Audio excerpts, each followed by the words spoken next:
오늘은 5월 30일 사무엘하 24장 1절부터 14절입니다. 1절이에요.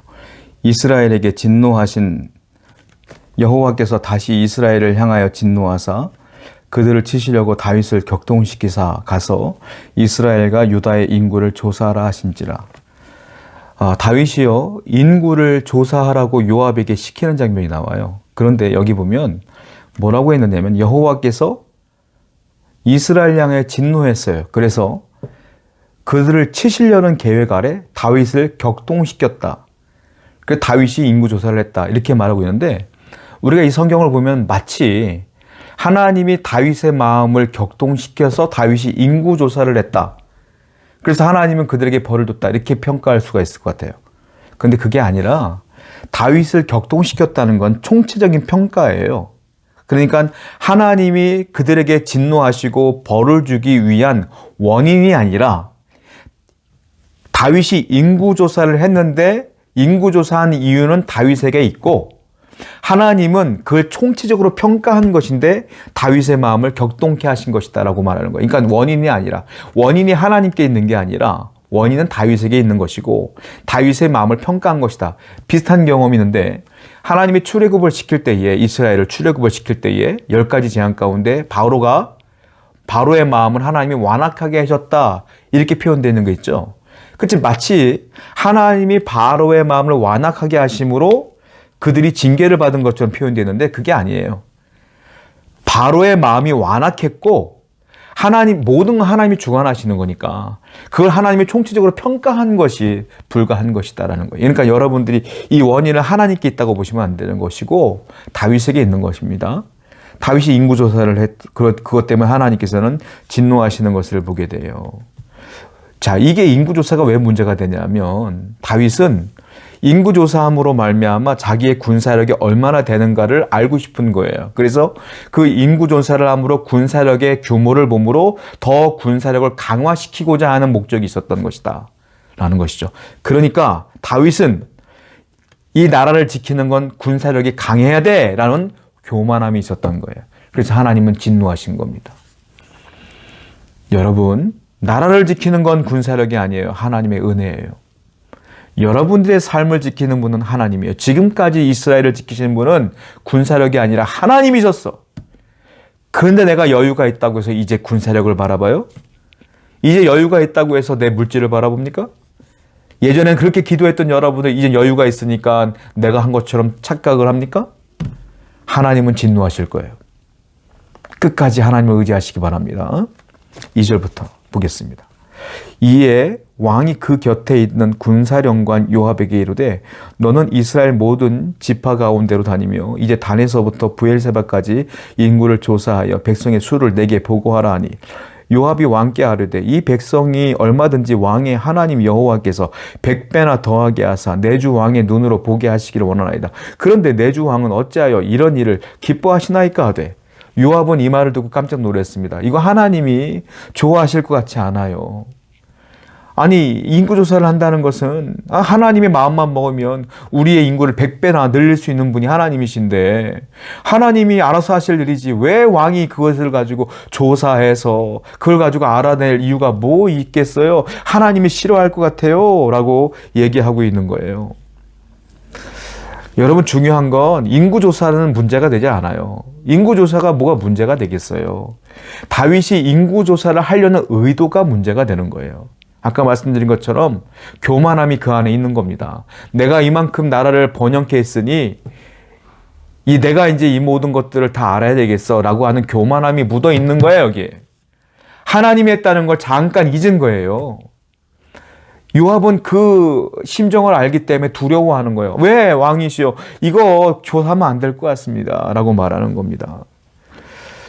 여러분 중요한 게 있어요. 뭐냐면 내가 교만함을 버리지 않으면 하나님 앞에 겸손하지 않으면 내게 지금 있는 축복들이 나중에 재앙으로 돌아올 수 있어요. 끝까지 겸손해야 하나님이 주신 축복이 영원한 것이지 내가 교만한 순간 하나님을 잊는 순간 그 축복은 다 사라져버리고 재앙으로 올 수 있다는 거예요. 그러니까 평생은 우리들은 어떻게 되니까 늘 겸손하게 하나님만 의지해야 될 줄로 믿습니다. 9절부터 10절 한번 볼게요.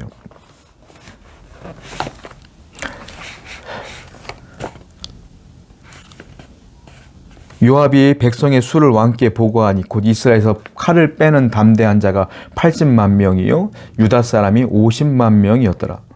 다윗이 백성을 조사한 후에 그의 마음이 자책하고 다윗이 여호와께 아뢰되 내가 이 일을 행함으로 큰 죄를 범하였나이다. 여호와여 이제 간구하옵나니 종의 죄를 사하여 주옵소서. 내가 심히 미련하게 행하였나이다 하니라. 인구조사를 했는데 9개월 20일 동안 인구조사를 했어요. 요압이. 그 나온 결론이 뭐냐면 칼을 뺄 수 있는 사람이 이스라엘에서 80만 명이고요. 유다 지파는 50만 명입니다. 이렇게 표현하는 거예요. 이거 합치면 몇 명입니까? 80, 50 더하면 얼마예요? 한 130만 명 되겠죠. 그렇게 이거는 남녀, 여자, 노인 다 빼고 20세 이상의 칼들 만한 사람들만 뽑은 거예요. 어린애 다 빼고. 그러니까 대단히 강력한 군사력을 소유한 것이죠. 그런데 그 순간 인구조사가 끝나는 순간 다윗은 깨달았어요. 이거 큰 죄를 졌다. 그리고 하나님께 간구하기 시작해요. 주여 나를 용서하소서. 내가 미련합니다. 라는 거예요. 성령이 죄를 깨닫게 하신 겁니다. 내 죄를 깨닫는 건 사람 스스로 할 수 없어요. 요압이 아무리 안 된다고 해도 다윗은 이 일을 진행했어요. 왜? 하나님의 은혜가 없었기 때문에. 그런데 어느 순간 하나님의 은혜가 와서 죄를 깨닫는 거예요. 여러분들, 죄를 깨닫는 건 은혜입니다. 여러분들이 죄인 것을 아는 것은 성령의 은혜입니다. 은혜를 입은 자는 그 즉시 회개하셔야 돼요. 아직까지 하나님은 여러분들을 사랑하시기 때문에 죄를 깨닫게 하시는 거예요. 죄를 깨닫는 것은 여러분들의 힘과 능력으로 되는 게 아니야. 하나님의 은혜예요. 오늘도 하나님의 은혜로 죄를 깨달아 늘 겸손하게 성결하게 거룩하게 살아가는 여러분 되기를 축원드립니다. 은혜를 구하시기 바랍니다. 11절부터 보겠습니다. 다윗이 아침에 일어날 때에 여호와의 말씀이 다윗의 선견자 된 선지자 갓에게 임하여 이르되 가서 다윗에게 말하기를 여호와께서 이와 같이 말씀하시기를 내가 네게 세 가지를 보이노니 너를 위하여 너는 그 중에서 하나를 택하라. 내가 그것을 내가 행하리라 하셨다 하라 하시니 갓이 다윗에게 이르되 왕의 땅에 7년 기근이 있을 것이니까 혹은 왕이 왕의 원수에게 쫓겨 석 달 동안 그들 앞에서 도망하실 것이니까 혹은 왕의 땅에 사흘 동안 전염병이 있을 것이니까 왕은 생각하여 보고 나를 보내신 이에게 무엇을 대답하게 하소서 하는지라. 다윗이 갓에게 이르되 내가 고통 중에 있도다 청하건대 여호와께서는 긍휼이 크시니 우리가 여호와의 손에 빠지고 내가 사람의 손에 빠지지 아니하기를 원하노라 하신지라. 그 다음날 아침에 다윗이 회개한 아침에 하나님은 갓이라고 하는 선지자를 보냅니다. 그리고 세 가지 징계를 주시기로 결정해요. 첫 번째 징계는 3년 동안 가뭄이 있을 것이냐, 아니면 네가 석 달 동안 적에게 쫓길 것이냐, 아니면 사흘 동안 온 나라에 전염병이 있기를 원하느냐, 네가 선택하라. 이렇게 말하고 있어요. 자, 7년 동안 기근이 있다는 것은 이건 사람 다 죽어나가는 겁니다. 백성들. 그리고 석 달 동안 쫓긴다? 다윗은 평생을 쫓겨 살았어요. 이거 얼마나 힘들어. 사흘 동안 전염병이 들어 사람이 죽어나간다? 이것도 힘들어. 다윗의 죄 때문에 백성이 다 피보게 생긴 거예요, 지금.